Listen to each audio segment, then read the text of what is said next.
It's time to strap in and get ready for the front stretch. Presented by Joe's Karting. Dan and Dirk are live in the studio today, ready to hear from you at 402-573-0590. Well, good morning to you, race fans. Welcome to the front stretch, presented by Joe's Karting in Council Bluffs, online at joeskarting.com. Fast-paced white-knuckle racing just across the river on 23rd Avenue. Get over to Joe's Karting today and do yourself right with a little fast-paced white-knuckle racing action. And then when you're done, head over to Quaker Steak and Lube. And, Dirk, you got to try this next time we get down there. Maybe we'll go down for the truck race at Eldora. They have a new jacked-up BLT at Quaker Steak and Lube. Oh, my God. It is... There's bacon on there that is cut as thick as a slice of ham. And oh my God, it's so good. More bacon is better. Absolutely. That's Quaker Steak and Lube. We got to say a big thank you to Joe's Karting and Quaker Steak and Lube for being great sponsors of the front stretch all year long. And thank you to all of you for tuning in. I'm Dan Taylor. That is my co-host, Dirk Houston. We've been doing this for a few years now. And what? Go ahead and say it. We've got us a wonderful live show today brought to you by Archer Purdue Auto Sales. Out there on 14227 S Street, just across the street from the amazing pizza machine, who ought to be paying them for having to say that every week, but I don't think they do. Have you been into the amazing pizza machine lately? No. It's it's so Valentino's. amazing. It's not so amazing anymore. Yeah, I mean, I don't have kids, so I got no reason to go in there. I don't think they've got bumper cars big enough for me. You know, bumper semis, maybe. But you know what they will do? They will take your money very, very quickly. But anyways, thank you to Archer Purdue Auto Sales. We got a deal of the day coming up in just a little bit. You're going to want to make sure and listen to that. If you're looking for a new or used vehicle, we've got a deal for you coming up here later in the show. Well, not a new vehicle. They've got used only, buddy. Okay, thank you very much. And coming up for today's show, we are going to recap last night's race at Charlotte for the All-Star Race. Just talk about it briefly. I think there's enough content that we saw last night that we could carry on for a little bit into turn number one. And then Bob Harris, announcer at Adams County Speedway, is going to join us.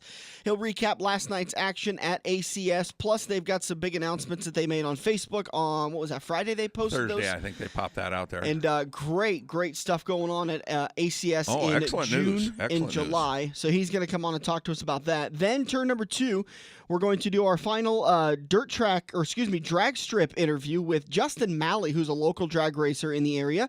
And we're going to get you set for the NHRA Heartland Nationals today at Heartland Park, Topeka, brought to you by the Menards. NHRA Heartland Nationals presented by Minties. And then at turn number three, the smooth operator joins us, Bobby Pierce, in turn number three.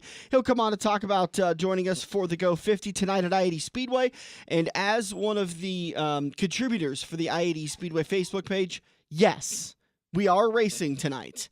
It is far too early to give that a call. They didn't get any rain at the track yesterday, as far as I understand. And as much rain as they got at the track on Friday night, it's going to take a lot of rain today to stop them from getting this race in. So, please, if you're wondering if they're racing the Go 50 tonight, as of 8:03 a.m. Central Time, we are racing tonight for the Go 50 at I-80 Speedway. Stepping back to that NHRA race down in Topeka, there was a posting on a Facebook page here from one of our local racers, Larry Robinson, was hanging out and having a little dinner with Ron Capps last night. No kidding. That had to be quite the interesting conversation. I bet. You Fun know, stuff. Larry had to ask him which way they turned. He had to ask him that. You know, I love the fact that, you know, we talk about how open NASCAR is and how open dirt track is, and I'm really impressed that NHRA is that much more open than the other two. Oh, it's hands down. You buy a pit pass, you're in the pits. Yeah, you know, absolutely. you don't need to spend all kinds of money to get a garage pass like you do at a cup race, but a little bit different going on because the pits, for the most part, are cars being towed around and not running, you know, with live engines running and everything. It's just two different worlds. You know, the pits at a dirt track for a sprint car race make me nervous as heck. I mean, it's because you kind of dive under them when they're running through there. Well, and I almost became a bug on a wing for Joey Saldana one day when totally my fault. I wasn't paying attention. I was texting and walking through the pits. He was putting heat in his engine. He shut off the engine and was just coasting into his pits, and I didn't have my eyes up. I deserved every bit of what I could have got, and ever since then, I learned my lesson. But anyways, we're getting a little bit sidetracked today. I wanted to talk a little bit about the All-Star Race before Bob Harris of Adams County Speedway joined us here in just a little bit to talk about their big news coming up in June and July. I didn't know really what to expect last night because NASCAR has messed with the aero packages and the engine packages in the past and hasn't really seen a lot of success out of it, but I was really happy with what I saw last night. Well, I was and I wasn't. I mean, there was some great driving early in the open. There was a save by David Reagan coming out of 2, and then right at the end of the race, a big save that won him the race by A.J. Allmendinger when he was trying to block one car and got loose and ended up blocking another line, but it saved the race. What a great run for A.J. I mean, if anybody proved that this new package doesn't require a $6 million wind tunnel investment or a scale-sized car, or he really proved that a small team can run up there with the big boys and have a good shot. Well, I mean, I'd watched the Xfinity race when they ran at Indianapolis last year with this package, so I pretty much knew what it was going to do. The only thing I didn't care for after watching it all night is the drafting and everything and the sucking up and all that stuff was as advertised. But, boy, they had trouble passing for the lead. Yeah. All kinds of problems, just going to the front. I kind of disagree with that. I think they had trouble passing for the lead once Kevin Harvick got the lead. And that's pretty apropos for what we've seen all season long. Him and Rodney Childers and that 14 they have it right now. Just like Martin Truex Jr. had it last year. There was a year that Matt Kenseth had it that nobody could beat him. And really the best chance of him not winning a race was them beating themselves. But I think that between Suarez and we saw Elliott in the Open, there was really a lot of trading going on in the Open. And then when you got to the actual All-Star race, Truex was there, Kenseth or Keselowski was there, Logano was fighting for it. I think there was plenty of people that had a good shot at leading the race, but once Harvick got it, it was, and he knew it too. Once he got out there, he was gone. Well, I don't know. Did you watch the Open? Yeah. Okay. I mean, Almirola went out, Harvick teammate, but led, 8, 10, 13 laps or something. Then that car just dropped like a rock. Yeah. It went away and fell off. I don't think anybody would have passed him if his car hadn't fallen off. Now, Harvick's car was set up to where he didn't have a green-white checker run in it. Mm-hmm. He had to be in front at that point. But his car came in a little bit later, so in the actual All-Star race itself, he slowly picked his way through the field. And there was a lot of passing in the field, but passing for the lead they were a little few and far between. I mean, the guy's car more or less had to fall off before you could pass him. Who was Elliott battling with for a long time there? Was it Suarez? Everybody. Yeah, I mean, that was, for the lead, though, I mean, it was, I was really happy with that during the Open.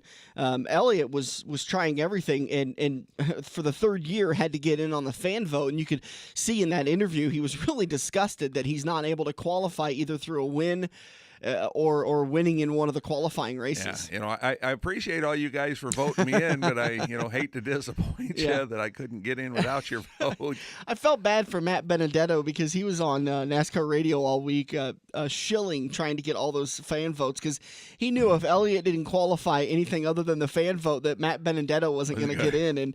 And I was thinking how funny it would have been if Benedetto would have pushed Elliott to the win, and then Benedetto would have won the fan vote. And hey, kudos to me for saying that last name that many times and not tripping.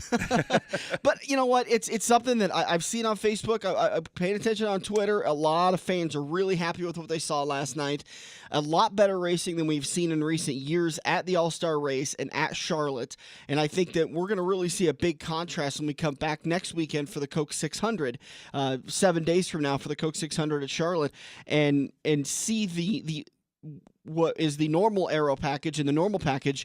And I think fans are just I don't expect we're not going to have something similar to this for the Coke 600 next year, and maybe even for more 1.5 mile tracks. And if NASCAR wants to be proactive and the teams want to be proactive, they'll make the change right away. It's something that will cost money, but you got to spend it to keep it in this sense, because I think NASCAR and teams and tracks it's obvious they're losing money left and right. And if you're going to save money and not change it, you're going to continue to lose people. But if they spend the money and change it, they might save people. Well, there wasn't a whole lot of money to spend with what they put out there last night. A little bit of work on the nose, putting those big air ducts in.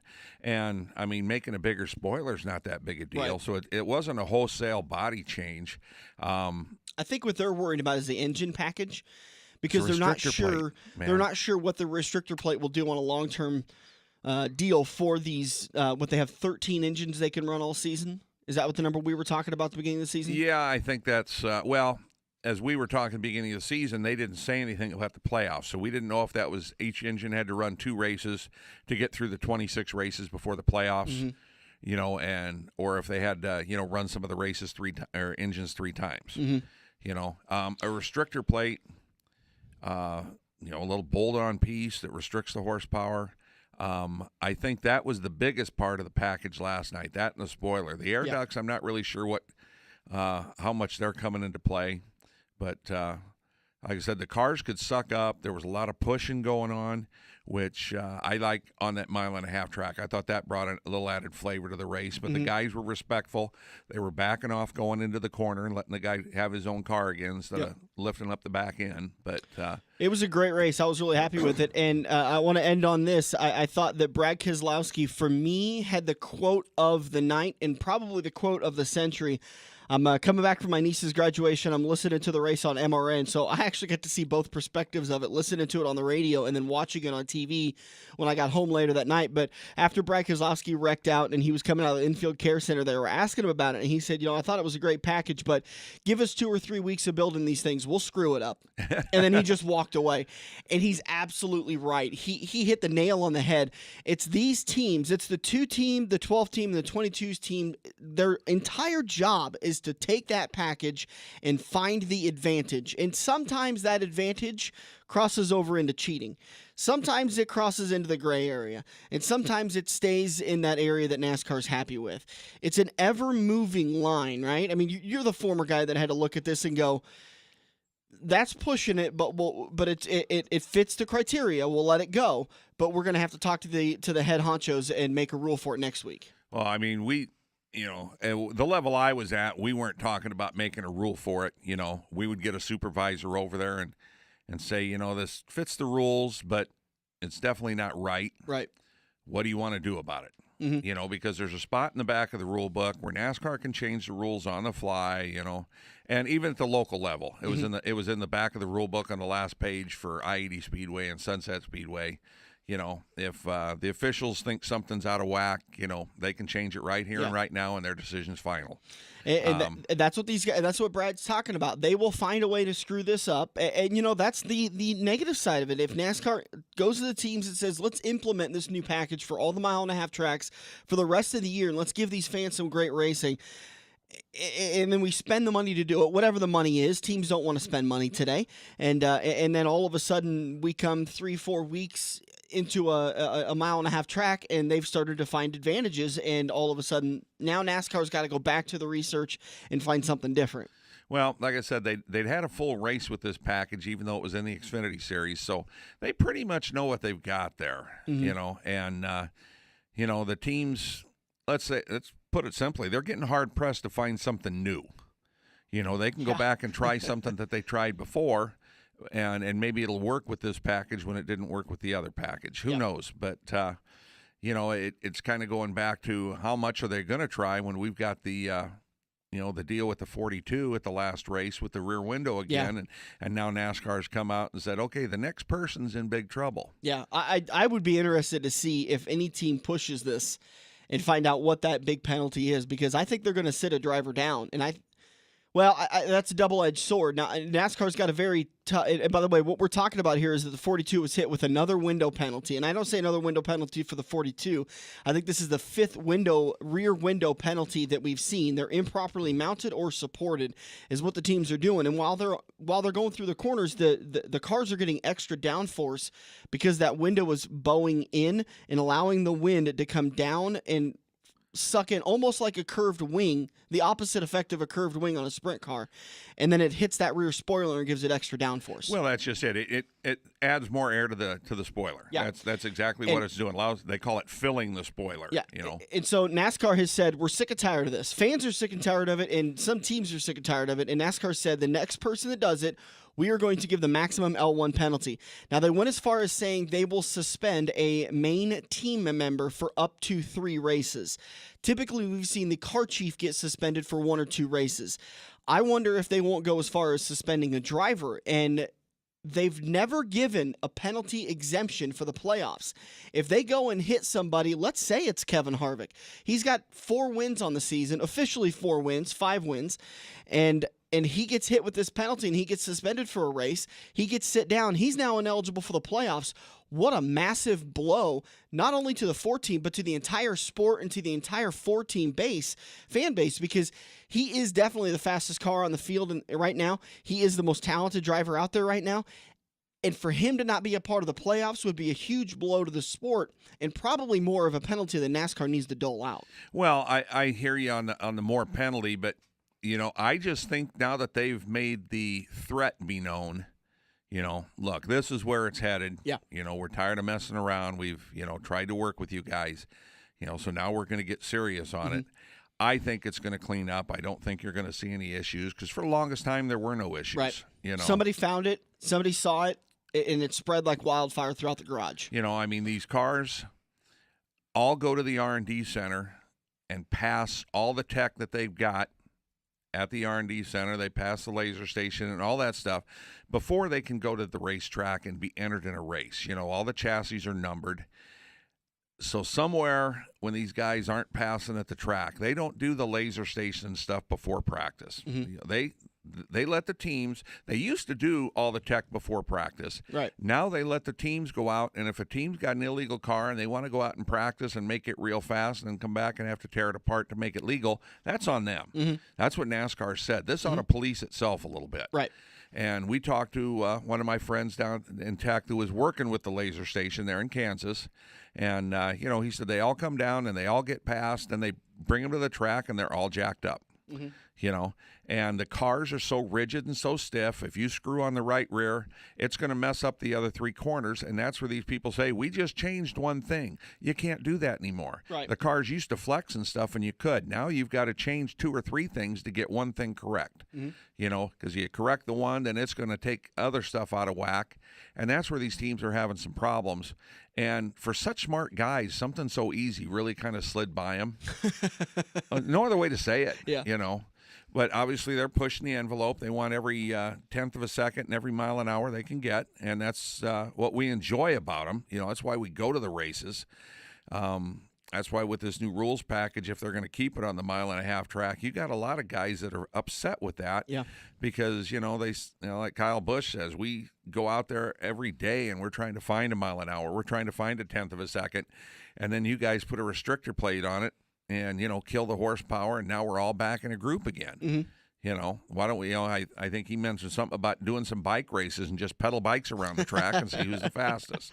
He'd find a problem with that, too. Oh, he would, even though it was his suggestion. Right. All right, we're going to take a break. Bob Harris obviously had a little bit too much fun last night calling the races at ACS. So we're going to see if he can rejoin us in turn number 4. But big show still to come. Justin Malley, drag racer in the area, will join us in turn number 2. Bobby Pierce still to come in turn 3. And then we will preview the Go 50 at I-80 Speedway today at I-80. I already said that. We'll preview the Go 50 today at I-80 Speedway coming up in turn 4. We'll be back here on the front stretch. This week's young gun on the front stretch is 18-year-old Rowan Mason. Rowan doesn't come from a long history of dirt track drivers. In fact, he's the first in his family to sit behind the wheel of a race car. Rowan started his racing career in cage karts, where he won 10 A features and the 2015 Nebraska Kart Shootout before purchasing an IMCA hobby stock. This year, he's going for Rookie of the Year at Eagle Raceway and IMCA National Rookie of the Year honors, and he also hopes to qualify for the IMCA Super Nationals in Boone. In the meantime, he hopes to pick up a few pointers from his racing role model, Roy Armstrong, who he says is an incredibly talented driver and a class act on and off the track. The next time you're at Eagle Raceway, keep your eye out for this week's young gun, Rowan Road-Dog Mason, behind the wheel of the number 28 Big Red Tire Pros, Daily Driver Auto Care, Redline 7000 Racing Collectibles, Elite Welding and Fabrication Hobby Stock. Thanks to Craig Kelly of Sarah Kelly & Sewell Personal Injury Attorneys for his support of this week's young gun on the front stretch. For almost 70 years, Sarah Kelly Sewell have been Nebraska's premier personal injury firm. Race drivers, fans, and their families have been calling Sunset Speedway's Craig Kelly for over 30 years. The IKS firm focuses first on your healing and appropriate medical care, then they focus on getting you great results. Craig Kelly and his experienced team at IKS stand ready to handle your injury claims in both Nebraska and Iowa. If you or a loved one have been injured, Google Craig Kelly or call him at 402-391-4000. Every race car driver has run into the same problem. It's well past normal parts store closing hours, but you need that one to finish your car. The guys who brought you White Knuckle Racing by the River bring you Joe's Karting Racing Parts and Tire Store. Open until 10 p.m. Monday to Thursday and open until 11 p.m. on Friday and Saturday. A parts store that fits your after-hours schedule, and you can turn a few laps at Joe's Karting while you're waiting for your part to get pulled from their warehouse. joeskarting.com for more information. We're hooked up in turn 2 and still showing the green flag on the front stretch. Hi, Dave Despain with MAV TV, which is your television destination if you're looking for motorsports. Radio, you found it. You're listening to the front stretch. Turn 2 brought to you by the NHRA Mellow Yellow Drag Series. It all comes down to today. The Menards NHRA Heartland Nationals presented by Minties wraps up today. Tickets are available at the gate. Hop in your car, set your GPS for Topeka, Kansas, and get your drag strip action on. Like we've been doing for a few weeks now, we have another local drag racer to talk with, thanks to Jim Howe at Tuffy's Tire and Auto in Bellevue. Jim hooked us up with a booth and a ton of great interviews during the O'Reilly Auto Parts Car Show in March, and we're finally getting around to playing our final interview. Jim, we don't talk drag racing enough, but you've helped us change that. We got to talk drag racing. Come on, man. It. We love the circle stuff, too. You know we do, but... We only got an hour every week, and quite frankly, we probably do spend too much time about turning left when we should be talking about going down straight. And it's all good. One guy joining us on the show now is somebody who's just getting used to going straight at a really fast clip, and that's Justin Malley. How you doing, bud? Not too bad. Thanks for letting me join you guys. I appreciate having us on, or appreciate you coming on the show. Talk to us a little bit about your time in racing, what got you exposed to it, and what got you to this point. So I started about 3 years ago, and when I first started, it was just being in a car club with a bunch of Mustang guys, because that's what I raced, the 79 Fox Body Mustang. And one of the guys that got me into it went racing, and I was a college football player, got out of college, started doing this, and got competitive early, and just really got involved with all the racers. And you know, being a ex-athlete, there's a lot of family down at the track. Yeah. It's always been that way, yeah. and I really like that, so I stayed continuously doing it. Being an ex-athlete, competition is competition, is yes, it not? It is. I've never gotten too much into the athletics of it all, but I was really impressed with the racing community of how everyone is just a big family. Mm-hmm. It's amazing how you can walk around these places and they'll lend a hand, they'll help out, they'll give you some food, they'll do whatever. I mean, it's an amazing community. Yeah, and the comparison and the hours of preparation are the same. I mean, any sport you do, there's got to be preparation to be competitive, mm-hmm. and it's all the same. And it was just something that I was striving for, and it worked out well. Yeah.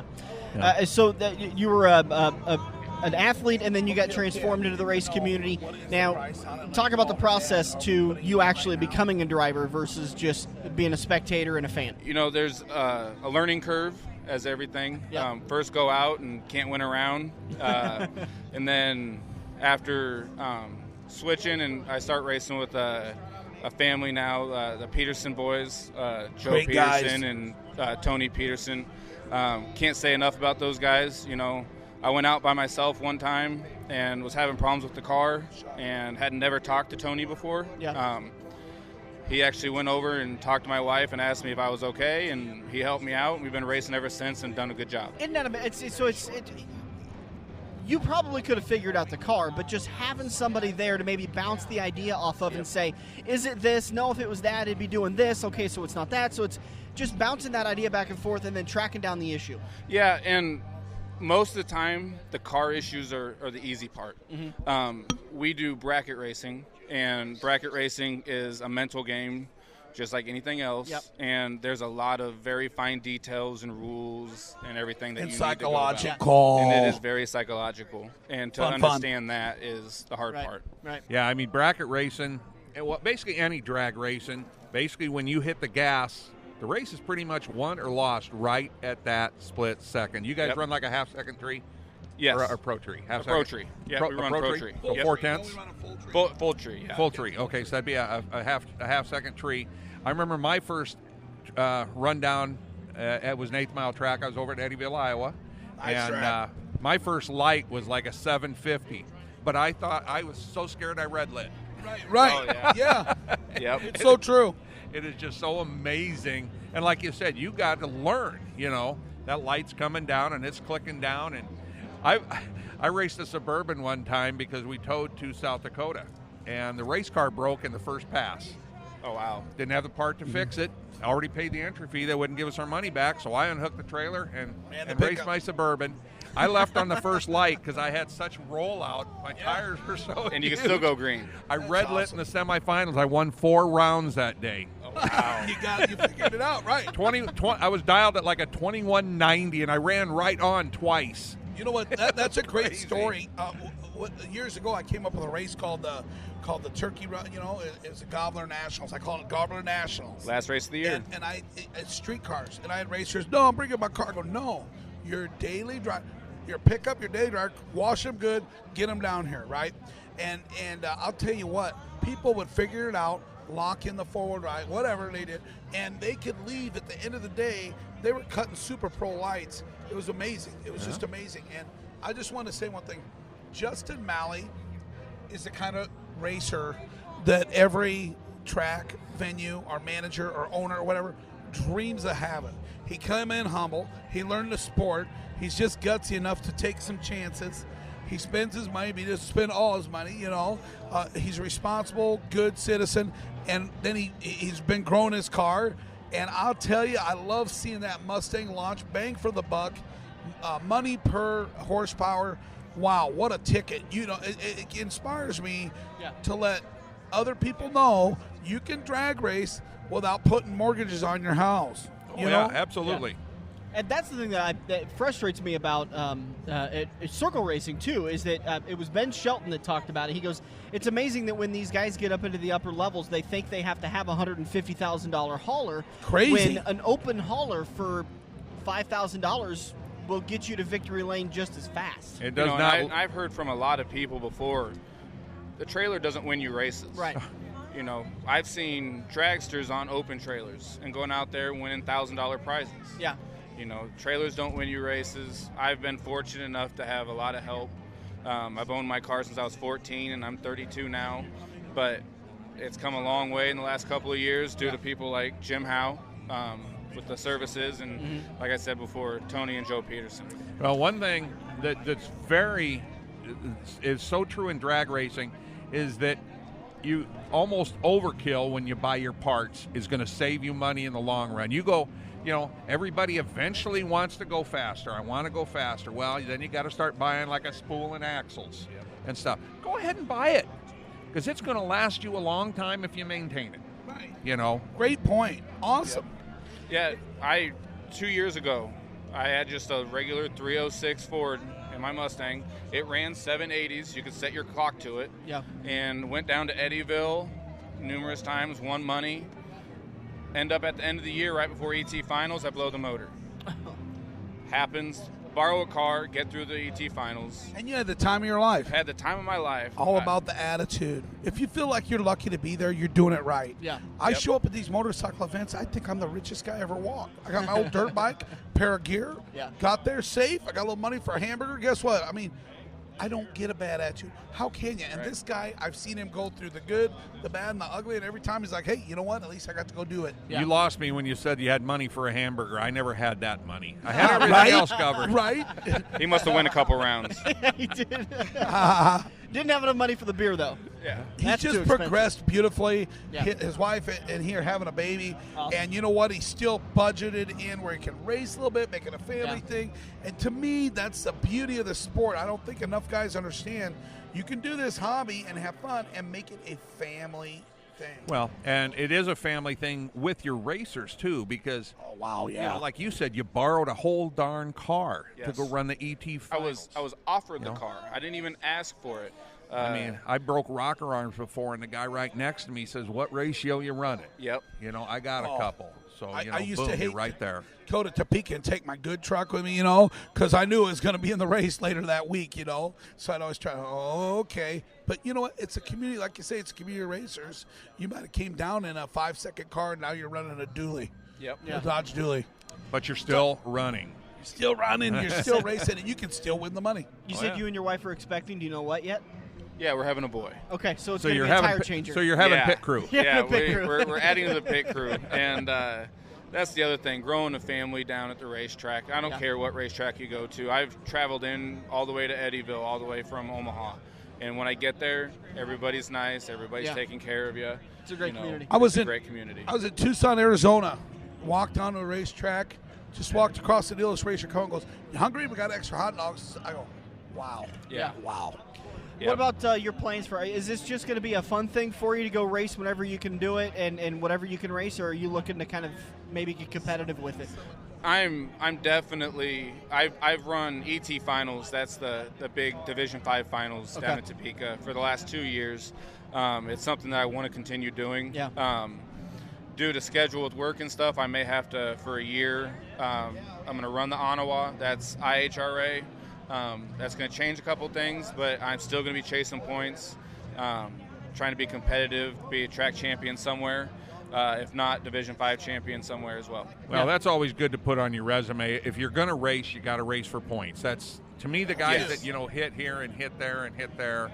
There's not enough money in drag racing to say I went for the money show. You're not going to find too many 10 grand to win shows out there. Well, anymore, you got so many people going after them. Right. That you could have a really good day, make it to the quarterfinals, and still not get a payout. Right. And that's the hard part. And I mean, I've been out of the drag racing scene for probably close to 30 years now, but is still about 90% of your pay from contingencies?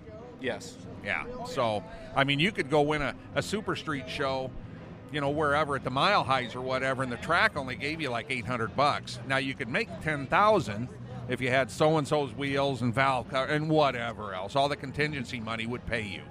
Yeah, and there's some big money bracket races going on around. It seems like it's getting more popular right now. And the Street Outlaws has really helped the Street Outlaws has helped that aspect of it. And the bracket side of things is coming through. I know Noble just did a big third bulb showdown a couple weeks ago. They're doing one currently right now with the Super Pro guys. And those are fun because it's kind of, you don't relax because there's a lot of money on the line, but at the same time, you're not chasing points. Yeah. A lot of people come in from out of town that you've never raced before, and that's kind of fun to do. And I'll do some of those, but I'm a points racer. I'll go after points. I really like the points race, and it keeps the local tracks going too. Yes, it keeps the revenue stream working. When we're from the Midwest, let's face it, we got 5 months to put the eggs in the basket to keep a track here, and that, like you just said, the grassroots program with the points racing, it's awesome. Step out, go race around a little bit, but stay loyal to your tracks and support them. Who are the guys that are helping you get up and down the road? Some of your sponsors. I only have one major sponsor. That's Jim Howe. Okay.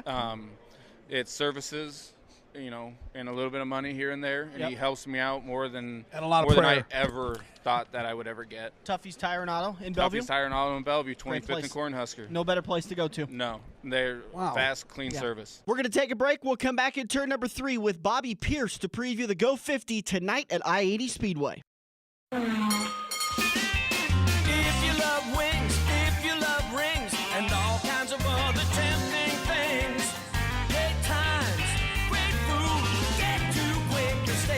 Quaker Steak & Lube is the official watering hole for the front stretch and the best place to catch all the NASCAR action today. Open at 11 a.m. with delivery available to Council Bluffs. Great times, great food, get to Quaker Steak & Lube.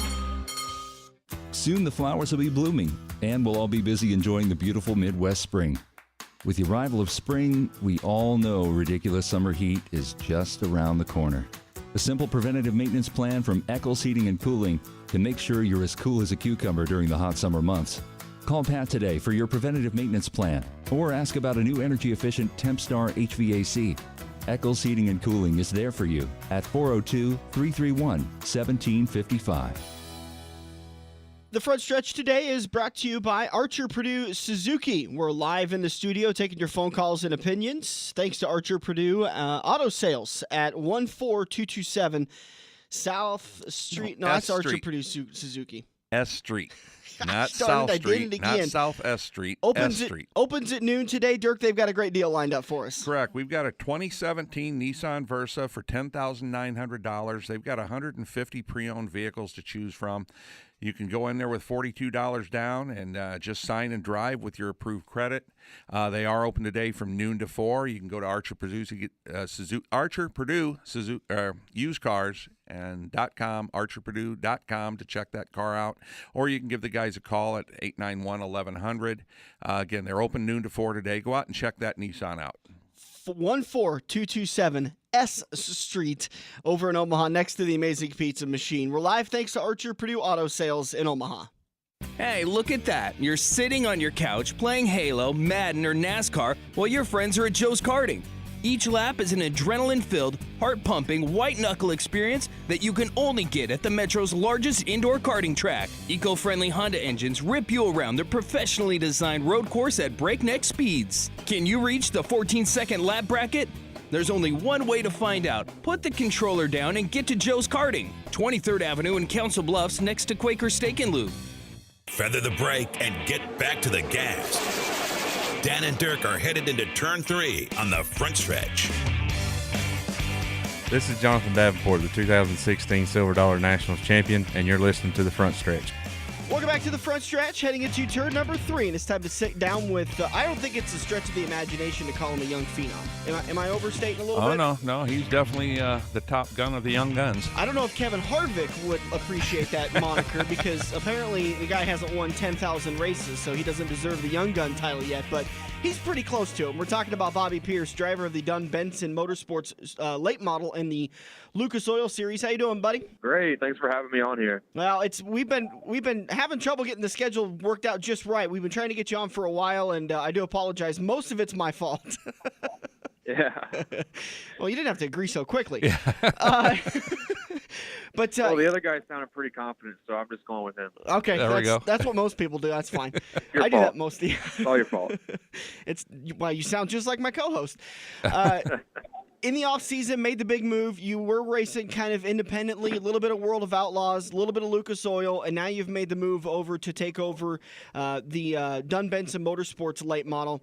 And you were running your 32, but recently you've switched to your 1. Let's start off at the beginning. How did that whole deal come together with you making the move to head down to Indiana and start racing for Dunn-Benson? The whole deal came about when they just gave me a call and one day, and they kind of gave me an offer, and I was like, well, I got to think about it, but I'm really interested. Like running a series like the Lucas Oil Late Model Dirt Series has always been something that I've wanted to do. It's the best of the best, and this year the series is super tough. So, it's just good for me as a driver to be getting out to all these different places. I-80 is an example. That's one place I've never been to before. Really looking forward to go there. Oh, but we've invited you several times. Yeah, right. And on the tour, just the tour alone, not counting some of the other stuff we're going to do, but there's about 22 tracks I've never been to before. So this year is still a big learning curve for me. Even though I've had a lot of success in the sport so far, there's still a lot of stuff that I got to learn. But this is a lot of fun, and I just got to thank the Lambs, everyone for the opportunity, and just be doing the series like this, and it's just kind of just a little bit more of a level up than what I've been doing. I've won Summer Nationals Championships, UMP Championship, but this is like I said, definitely the best of the best every night. At the beginning of the season, did you look at the schedule and say, we're focused on the amount of wins, or are we focused more on just learning these new tracks and learning the series? I think just being consistent is one of our main goals with running a points series. And then the wins will come as long as you're being consistent. But I think our main goal was definitely get a few wins in the Lucas Series. I mean, if you can go a year racing with Lucas, if you get 5 wins, that's pretty successful. So, just like that, we're going to be doing some Summer Nationals. We get some wins there. Then really all the crown jewel races that we're going to be going to, definitely would like to add a couple more to my list. So that'd be really cool. And Race, you were talking about how the Lucas Oil Series, it is a stacked field. I mean, you've got guys like Jonathan Davenport who has blown the field away already this year. He's destroyed the field in the past. Josh Richards, which has come on board in the last 2 years, is doing great. Scott Bloomquist is always up there. I mean, I'd have to take 2 or 3 breaths to list the names that are going to be coming to I-80 Speedway tonight that you've got to contend with on a nightly basis. Yeah, definitely. I mean, some of these guys have been doing it, forever, it seems like, and they're still on top of their game. And you got other guys, more the younger guys that are coming up through here that are, just as competitive as anybody. So it's really tough, and there's a lot of good cars. I think there's about 15 teams that are going every single race this year. And, it definitely makes you a better driver for sure. And even throughout the night, if you have a bad night, as long as you learn something, that's what's key. Just go on to the next race. When you signed up with Dunn-Benson, I mean, their car had been known as the number 1 for years, and then you put your 32 on the side, and I know recently, like a memorial deal for one of your late principals there on the team, you switched back to the number 1. Are we going to see you back in the 32, or are you going to run the 1 the rest of the year? What's going to go on there? Yeah, actually I'll be in the 32 at I-80 and all the weekend, but the number 1, that was a throwback wrap for Carlton, who passed away a few weeks ago, and he was the main owner of the team, and then his son, Kempland, is now the main owner completely. So that was just a memorial deal for him, but we're going to break it out back at the Lucas race back in Fayetteville. Besides that, I don't think we'll have it on again. It's kind of just since, it was his home track and stuff, and that race was a memorial for him. But I'm back in the 32, and who knows, like for some other races, some bigger shows, I'll be having some different schemed wraps that'll be pretty fun. Good. We like that kind of stuff. T-shirts. That's right. Coming into tonight at I-80, do you have anybody in the pits you're able to lean on for figuring this track out or getting examples what it's like at other tracks you might have raced at? Yeah, there's, I'm sure there's a lot of guys I can talk to. I-80 is one of those places that I've watched a lot of video on. Every time they've had the Silver Dollar Nationals there, like I've always checked out the highlights. And every time I'm telling my dad, no, we got to get there. And so this year it was a no-brainer. We're going to be there because of the Lucas Oil Series. But so I'm really pumped for that. It just really looks like one of those places from watching the videos that is super racy. There's normally a cushion and normally a little bit of a line on the bottom and sometimes even in the middle. So all around great racetrack, and it looks pretty big. So I'm kind of excited to get there and see how fast it is too. I know we just spent the past weekend down in Kansas Speedway and took some time to see your buddy Mike Mittler, and got the bad news from him that you won't be in his truck come the Summer Classic. Yeah, we got a Lucas race going on the same day as that. If that wasn't going on, I'd probably be in it, trying to get the win for him, his first win ever in the truck series. But heck, who knows? Maybe next year they won't schedule it during it. But that's a fun deal too, and everything Mike Mittler has done for me with that. Let me race his truck for that deal. I think it really helped get my name out there a little bit more especially to the NASCAR side of people. A lot of those NASCAR fans that watch that race, that's how they kind of get turned on in dirt racing. And for me being one of the dirt late model guys doing it, I think that's good for the sport. So hopefully I can do that again sometime. Do you have any higher series races planned, or are you focused on your dirt late model for this year? I'll just focus on my dirt late model. The one thing that did my eye, and I was like, man, I really like to do that, is race a midget at Gateway along with my late model. Last year I ran a late model and a modified for the Gateway Dirt Nationals where we raced inside the Dome, St. Louis. And so this year they're having midgets, and I'd really like to race that. I've kind of been a fan of the Chili Bowl, wanting to do that, but I don't really know if that's going to work. And you need an invitation for the Gateway deal too. So. That test session they did with the midgets was a real good test, and that track's the perfect size for them. Oh, yeah, definitely. Well, if you need a midget ride, I'm sure that if you just throw a feeler out there, you'll get plenty of rides. But if you happen to need one, we know a couple chassis builders up here that would love to have you drive their car. Yeah, I mean, it'd be fun. I've driven a midget one time, and it was pretty interesting. Even how short I am, like my knees were in the dash. So gotta be pretty short to drive a midget. I don't know. Josh Mose is what, 6 what? Yeah, but he's also a string bean. Still, you got to put a knee somewhere. Yeah. All right, so coming up tonight at I-80. So far this year, though, we kind of talked about it a little bit. You're focused more on consistency, but you've already picked up a couple of wins. That's got to help build your confidence going into the summer months. Oh, definitely. And a lot of these races we have coming up also are tracks that I really am excited to get to, just to see how they race.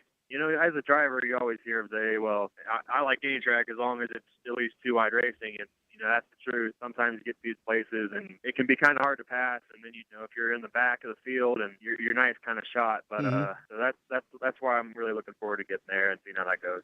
Well, they're bosses of mine, but that's not the reason why I'm saying this. I think the most consistent thing we've heard from the Lucas Oil late model guys is wide, racy track. Right. Well, it's dirt racing. It changes a lot throughout the night too, but yeah, I mean, you did mention my wins, though. That's really good, too. And I was going to say it's really good for the team, to get those wins. That was a big confidence booster.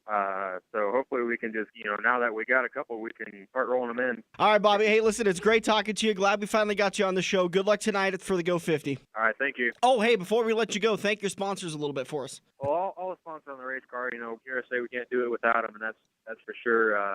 Campbell University, that's one of our main sponsors on the car out of North Carolina there. And then a few of my sponsors that I've kind of brought to the team, I guess, are like All Gear Incorporated, Hoker Trucking, Premier Waste Services, Sea Valley Transportation, Piggy Towing, Burgers Marina, kind of close out there.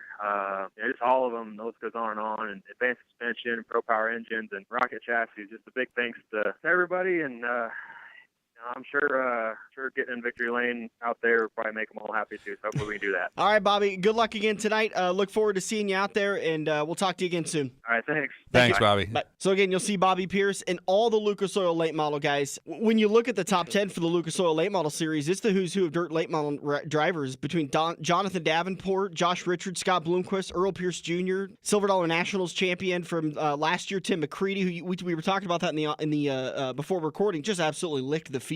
Oh, and all over it last year. Bobby Pierce, Don O'Neill, Jim O'Neill, Hudson O'Neill, and then you've got your locals, Bill Layton Jr., Kyle Burke, Tad Pospischel. One of the Zeitners will surely qualify. I'm sure the Kaziskis will try to qualify. Barracuda will be there. He was the top runner in the Silver Dollars last year, top of local guy. I think the top Nebraska driver, right? Yep. Tickets for tonight, $30 for adults. Kids 6 to 12 get in for $5, and kids 5 and under get in for free. Pit pass for $40. It's going to be the Lucas Oil late models and modified. So you'll see Grabowski and Smith and Shane Hyatt, and you'll see all the top modified drivers out there battling with the Lucas Oil late model guys. Should be a good field of mods. Right to stand in victory lane. We're going to take a break. We'll come back in turn 4. We'll wrap this baby up on the front stretch. For almost 70 years, Sarah Kelly Sewell have been Nebraska's premier personal injury firm. Race drivers, fans, and their families have been calling Sunset Speedway's Craig Kelly for over 30 years.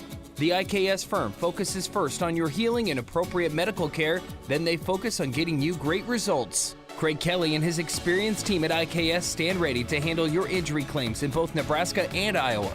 If you or a loved one have been injured, Google Craig Kelly or call him at 402-391-4000. Every race car driver has run into the same problem. It's well past normal parts store closing hours, but you need that one to finish your car. The guys who brought you white knuckle racing by the river bring you Joe's Karting Racing Parts and Tire Store. Open until 10 p.m. Monday to Thursday and open until 11 p.m. on Friday and Saturday. A parts store that fits your after-hours schedule, and you can turn a few laps at Joe's Karting while you're waiting for your part to get pulled from their warehouse. joeskarting.com for more information.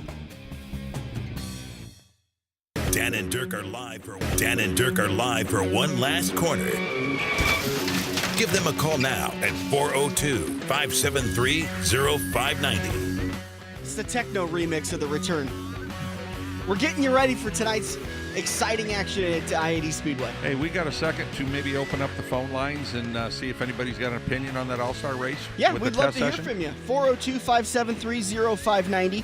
As you can imagine, we were hoping to get Bob Harris of Adams County Speedway on the show to talk about the big announcement that they made on Thursday and Friday for the new increased purses for June and July. They're doing a lot of great stuff down there. I'm hearing just amazing things coming from that track. The fans are really happy with the racing action. The drivers are really happy with the track surface, the officiating. and the efficiency of the night. So maybe Adams County Speedway, if you haven't been there in a while, maybe it's time to get back down there. And then it sounds like they're going to be adding, it doesn't sound like, they are adding more money to the purse for their weekly racing action on starting in June and through July. And I know that they're working on some new sponsors for August. So that's some great stuff. And one thing that Bob mentioned to me when him and I were talking about it on Wednesday, they're going to redo how they allow traveling guys to come in and race, because before, if you didn't have any NASCAR points, you started in the rear of the field. Well, that kind of discouraged some guys from trying to come and win some larger purses. Now that they've added more money to the purse, they're going to get rid of that rule, and it's going to be based off of heat races only. And you're going to have just as good a chance of qualifying up front as anybody else will. So they're going to allow some of those traveling guys to come in and compete for that money. Double-edged sword, does punish the guy that's been there every week and whatnot, might knock him out of a feature here or there. I mean, but if they deserved, if they can run up front and deserve to be in that feature, they will be. Yep, you got to beat the best to be the best, and 1,000 to win for the modified drivers, 600 to win for stock cars, 500 to win for sport mods, 500 to win for hobbies, and 200 to win for sport compacts. They'll have about 400 of them at the next race. Absolutely. That's coming up June and July for Adams County Speedway. You can get more information on that at the Adams County Speedway Corning, Iowa Facebook page. And we'll try to get Bob on the show. I know that they were up late last night with the races. They were one of the few tracks in the area that was able to get the races off. Yeah, I was going to say McCool was rained out. Eagle was rained out. Just weather wasn't quite cooperating, but at least the weatherman got that one right, and everybody expected the rain on Saturday. Yeah. Well, the big question for today, yes, there is a little bit of precipitation in the forecast for the metro area. I will urge everybody to go to I-80's Facebook page, because everybody wants to know if I-80 Speedway is going to be racing tonight. There is a text blast that you can subscribe to, and everybody at I-80 does a great job about sending out updates. They'll try to make a decision as fast as possible, because I know that all the Lucas Oil guys are probably already at the track where they were racing last night, so I imagine most of those drivers hauled overnight and got to the racetrack. If not, they're going to be getting there pretty early this morning, and they're going to want to try to make a call so that those guys can arrange the rest of their day and head out, and the local drivers for the modifieds wanting to come in, they'll know what to do. But I expect that I fully expect we're going to get this race in. I was a little bit pessimistic on Friday sitting at the racetrack when that rain shower came through, but honestly all it did was help the track, because it added a lot of moisture to the track, and there was a lot of grip and a lot of speed on Friday night. Oh, the track during the heats was super tacky. I mean, the super late models, when they got out there and ran it, they were fast. There's no other way to put it. They were very, very fast. And Steve's going to bring his down. Yeah, Steve's going to bring his A game, and Steve Koziski, one of the main track prep guys. Mike Rusko helps him out, and there's a couple of other guys. Occasionally, Bob hops into a vehicle and helps pack that track. So it's a full family affair out there. But if you have any question, I know that I-80 Speedway, they really want to get this race in, because the Lucas Oil guys, the fans love it. It's going to be a great show tonight, but they're also going to balance to make sure that they can produce a good enough track for what the fans are going to pay for. And $30 for adult tickets, $5 for kids 6 to 12 get in, and then kids 5 and under get in for free. Pit pass is $40. Grandstand gates open up at 5 o'clock tonight, with racing qualifying action starting up at 6. So that's the schedule for tonight at I-80 Speedway. Starting an hour and 15 minutes early to try and get everybody on the way home on a Sunday night. Yeah. So a little bit different program. There's only 2 classes. It's Lucas Oil late models and modifieds. So you'll have your Jordan Grabowskis, your Jay Notebooms, there'll be a Dylan good field Smiths. of mods. And there was a good field of mods on Friday night. I think a lot of those guys were coming out not only to compete for the NASCAR Weekly Racing, but I think they were doing a little bit of testing tuning for next weekend's Charlie Clark Memorial, which is becoming one of the biggest races. I mean, it's easy to say the Silver Dollar Nationals is the biggest race of the year for I-80 Speedway, and I think Charlie Clark Memorial is probably its second biggest race. Well, it's the biggest race for the modifieds, even though they've got the USMTS out there. But this deal with the pit stop and everything's a very unique setup, and the mod racers like it, the fans like it. And actually, every once in a while, the mod racers don't like it. But, for the most part, I think they enjoy it. And, crews get a little bit of promo, being out there on the track and, doing their 2-minute pit stop and everything. And, the fans get to see exactly what these guys do to some of these cars sometimes. And I love the format, and I've loved it since the first time I saw it. And there's a lot that goes into making the Charlie Clark Memorial a great race. And I think a lot of people want to do it because there's $2,200 on the line for stage 1. There's $2,200 on the line for stage 2. And then there's the bonus pay for winning both of them. And not only the fact that Charlie Clark was a loved guy in the area, a big modified racer, and he raced the number 22, which is the reason why we have 22-lap stages, a 2-minute, 22-second break for teams to make adjustments. They invert the field. Winner of stage 1 goes to the back of the lead lap cars. They start 22 cars on the second stage, and they go for 22 laps, and they pay $2,200 to win. So there's kind of that thing that Joe likes to do, which is the consistency of the number throughout. Well, you know what's so great about that? It's easy to remember. Don't forget, exactly. Trust me, I know. Yeah, but you'll figure out a way to screw it up. That's a good point. AKA Brad Keselowski. That's a good point. Thank you very much for that. And by the way, I'm going to say something to Bobby Pierce tonight. He jumped on that way too quickly earlier in that interview. He threw me under the bus. Smart man. Very true. Good run for Bobby last night, by the way, or on Friday, by the way, leading the feature at 141 Speedway for most of it. I think I saw 34 of the 40 laps, but Earl Pierce able to get by. 43 of the 50 laps. There you go. Earl Pierce able to get by and claim the win. So Bobby's still looking for his 3rd win on the year.